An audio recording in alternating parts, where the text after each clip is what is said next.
Ya, tadi perdebatannya cukup hangat, tapi sebenarnya saya belum masuk kepada inti permasalahan apa yang kita mau bahas hari ini tentang HP. Tadi saya terkejut mendengar Bung Reza mengatakan bahwa ketika HP dibongkar, maka kasus Vina dan Eki ini akan terbongkar. Dan hasilnya, menurut Bung Reza, akan berbeda dari apa yang diputuskan oleh hakim tahun 2016. Nanti kita akan dalami itu. Sebelum saya ke Bung Reza, saya ingin ke Bung Jutek dulu soal penarikan berkas. Apa yang Anda mau sampaikan di situ, Bung Jutek? Jadi gini Mas Aiman, tadi sampaikan oleh Mas Arianto bahwa seolah-olah Aibtu Rudiana itu tidak mungkin mengatur semua karena dia berpangkat hanya Aibtu sampai bagaimana mengatur sampai ke persidangan dan yang lain-lain. Dan logikanya masuk? Dan logikanya masuk, kenapa?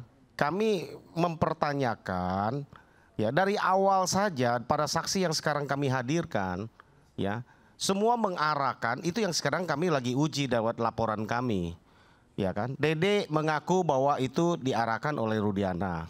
Liga Akbar juga mengatakan demikian. Tetapi apakah di dalam oke lah katanya di awal diarahkan. Bagaimana di persidangan kan bebas. Betul. Bahwa dia bisa dong masa tetap masih di apa? Di tertekan atau dalam dan buktinya kan tidak ditarik ya. Salah Mas Aiman, saya mau sampaikan para terpidana konsisten ketika di persidangan, baca ini putusannya. Ya, ya. Semua terpidana. Semua terpidana 8-8-nya menyatakan bahwa BAP yang mereka lakukan dengan penuh intimidasi, siksaan dan tidak benar dan mereka cabut depan persidangan. Oke. Hanya Sudirman yang mengatakan dari 8 nih, 7-7-nya mengatakan ini ada di sini. Dan dicatatkan dalam putusan. Termasuk Saka Tatal. Termasuk Saka Tatal. Ini bisa dikonfirm ke Saka Tatalnya. Tidak benar katanya. Kenapa? Kami di BAP dengan penuh dan itu memang sudah faktanya sudah diungkapkan dari tahun 2016. Semua terpidana menarik kecuali Sudirman tadi. Sudirman dan Sudirman mengatakan betul. Tapi saya mengarahkan sesuai dengan apa yang dituliskan di depan papan tulis. Oke, kalau yang saya mau tanya saksi, ada Liga Akbar, kemudian Dede, kenapa itu juga tidak menarik pernyataannya? Padahal kan dia disuruh. Itulah yang kami jadikan novum sekarang. Kalau saat itu Dede berkata seperti sekarang dan Liga Akbar berkata seperti sekarang, saya yakin jalan ceritanya pasti akan berbeda. Peristiwa ini oleh Aibtu Rudiana didengar adalah dari Aib dan Dede yang mengaku peristiwa itu ada. Saya tidak tahu peristiwa timpuk-timpukan, karangan dan sebagainya macamnya. Saya yakin juga itu betul, itu pertama dari Aib. Saya yakin juga itu. Kalau saya pribadi, kenapa? Karena ada peristiwa tanggal 25 Agustus. Di mana Aib ini pernah digerebek oleh warga dan warga itu adalah termasuk para terpidana ini. Dan di dalam pengakuan terbaru dari Dede, rupanya Aib ini sakit hati kepada para terpidana. Dan menurut pengakuan Dede, kenapa? Kan kita nggak tahu apa-apa. Ini pengakuan Dede, ya kan? Saya dendam sama mereka. Kalau itu saya yakin itu cerita Dede. Problem ini timbul, cerita yang ini diambil oleh Aibtu Rudiana. Pandangan saya ya, saya nggak tahu motifnya berikutnya sesudah penyelidikan ini berjalan dan mungkin ada dia lihat ini banyak kejanggalan. Kenapa terus dipaksakan? Ini yang menjadi tanda tanya besar buat kami. Padahal dari mulai penyidikan sampai kepada penuntutan sampai kepada sidang, kami temukan di atas 100 hal-hal yang menurut kami 100 lebih di atas dari 100 hal-hal yang menurut kami seharusnya kasus ini tidak boleh berlanjut. Misalnya? Ya, olah TKP dari mulai penyidikan lah kita bilang, yang tadi yang sudah dibahas. Ya, bagaimana mungkin bukan tangkap tangan hari yang sama, kalau tadi menurut pengakuan Aibtu Rudiana ke Mas Arianto, 15 menit.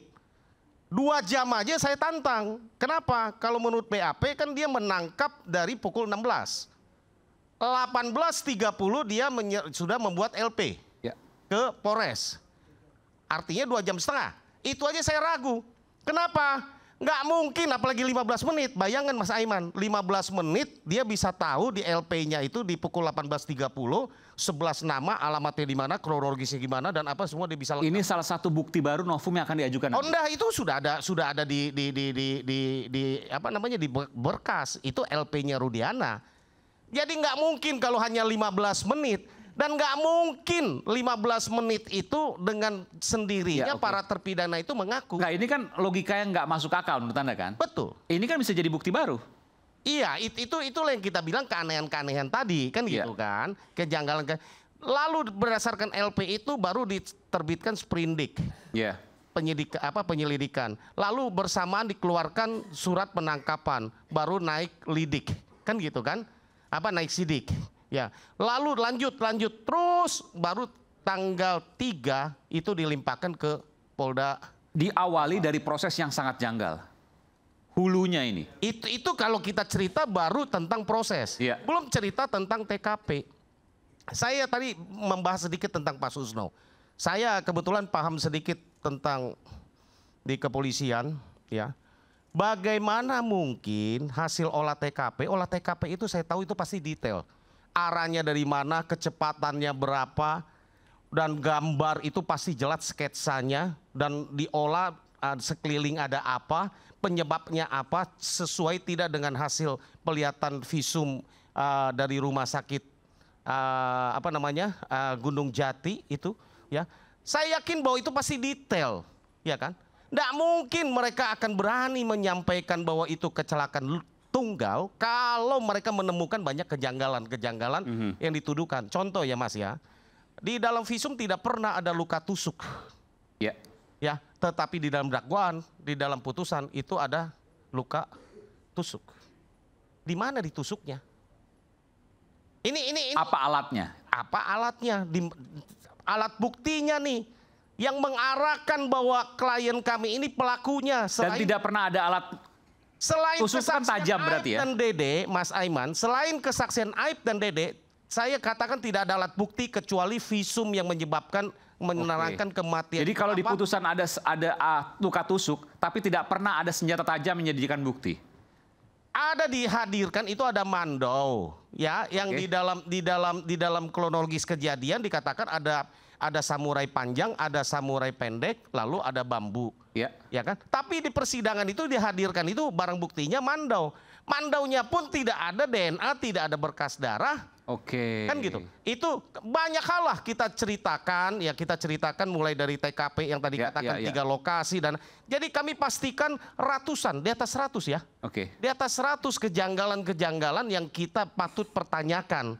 Apakah peristiwa itu ada apa tidak? Dan ratusan tadi, ya, lebih dari 100 tadi itu sebenarnya bisa terungkap ketika ada isi telepon selular yang dibuka. Betul, Bung Reza? Iya, saya memandang demikian. Telepon selular siapa saja yang bisa dibuka dan kemudian menunjukkan bahwa ini akan terjadi ABC. Ini akan terjadi sebenarnya kejadiannya seperti ini. Anda bisa bayangkan supaya pemirsa juga mudah untuk membayangkannya. Gawai siapa saja yang harus dibuka begitu ya? Betul. Begini.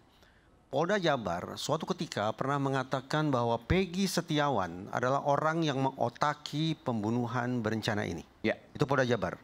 Berarti saya bayangkan kalau Peggy Setiawan adalah orang yang mengotaki, dia mastermind-nya, maka 8 orang plus 3 orang DPO, kalau kita anggap DPO itu ada, itu adalah kaki tangannya. Itu adalah eksekutornya. Sudah barang tentu, sekian banyak orang yang punya rencana untuk menghabisi orang lain, pasti akan berkomunikasi. Ya. Rencananya bagaimana, dimatangkannya bagaimana, eksekusinya seperti apa, dan seterusnya.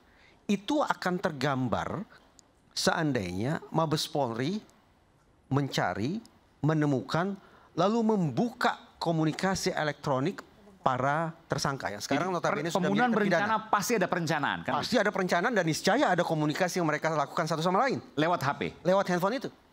Entah itu percakapan, entah itu SMS, atau mungkin juga Messenger, karena pada masa itu ada BlackBerry Messenger, tapi belum ada WhatsApp ya. Itu satu gawai para tersangka, sekarang sudah terpidana, plus gawainya Peggy Setiawan, plus gawainya para DPO kalau ada, dibuka. Dan pada waktu 2016, teknologi itu bukan hal yang baru. Nah ini, sebelum lebih lanjut Mas Aiman, saya perlu memberikan garis bawah terhadap sikap saya terhadap keterangan. Ini sebetulnya menjadi pijakan awal saya, mengapa saya betul-betul berharap bahwa Mabes Polri sekali lagi bisa mencari, menemukan, dan membuka bukti komunikasi elektronik itu. Anda yakin itu sebenarnya sudah ada? Firasat saya mengatakan ada. Kenapa? Kenapa? Satu, seingat saya pada tahun 2016 itu Mabes Polri dalam pengungkapan sekian banyak kasus sudah melakukan metode itu. Yaitu membuka komunikasi elektronik. Antara lain pada pengungkapan kasus-kasus terorisme. Iya. Jadi kita teryakinkan betapa canggihnya teknologi yang dimiliki oleh Mabes Polri dan Polda Jabar sudah barang tentu pada tahun itu. Itu pemikiran saya yang pertama. Pemikiran saya yang kedua adalah dari berkas. Ini agak panjang ya. Di dalam berkas yang tebal itu, di salah satu bagiannya tertera halaman 65. Di halaman 65 itu tertulis bahwa ada komunikasi antara Saka Tatal dengan Sudirman. Yang isi komunikasinya itu adalah via SMS. Bahwa Sudirman dan Saka Tatal berbincang tentang rencana pembunuhan tersebut. Pertanyaan. Catatan pada halaman 65 ini dibuat oleh siapa?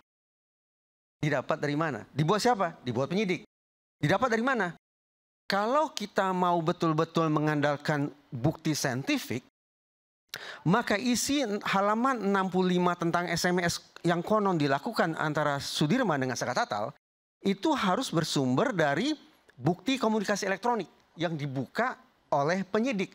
Bukan konon, bukan katanya, bukan pengakuan, bukan keterangan. Karena sekali lagi saya skeptis terhadap kualitas keterangan. Oleh karena itu saya memilih untuk mencari di mana gerangan bukti komunikasi elektronik yang menjadi dasar bagi penyidik untuk menulis di halaman 65 bahwa sudah terjadi komunikasi seolah-olah via SMS antara Sudirman dengan Saka Tatal terkait dengan rencana pembunuhan. Dan jawabannya adalah? Ternyata tidak ada. Tidak ada? Tidak ada bukti komunikasi elektronik itu. Itu tertera dari mana tuh? Nah ini saya lanjut ya, Oke, silakan. Yang ada adalah cukup tebal juga sejumlah halaman tentang sebutlah bukti komunikasi elektronik yang isinya ada dua hal. Satu, data-data teknis yang hanya bisa dibaca oleh orang IT. Saya tidak sampai ke sana. Itu bukan urusannya psikologi. Urusannya psikologi forensik adalah mencari komunikasi satu sama lain, isinya seperti apa, lalu kita buat tafsiran. Apakah ini merupakan komunikasi yang mengindikasikan rencana pembunuhan? Ternyata dari sebagian berkas itu tidak ada satupun komunikasi yang bersangkut paut dengan rencana pembunuhan. Jadi dari mana dasar penulisan atau pencatatan di halaman 65? Tampaknya hanya mengandalkan pada keterangan. Wajar kalau saya ragu terhadap keakuratan catatan pada halaman 65 itu. Boleh jadi catatan di halaman 65 itu diperoleh oleh penyidik karena adanya intimidasi terhadap terperiksa. Terperiksa yang bercerita. Coba katakan, coba akui dengan cara-cara yang mungkin mengandalkan intimidasi atau iming-iming atau deception alias tipu muslihat. Sampai keluar pernyataan bahwa SMS antara Sudirman dengan Saka Tatal terkait rencana pembunuhan. Jadi ringkasnya, isi halaman 65 tersebut hanya konon. Tidak ada yang dasarnya. Tidak didukung oleh bukti komunikasi elektronik forensik. Sebentar, itu di putusan? Ada dalam berkas. Ada dalam berkas, Mas.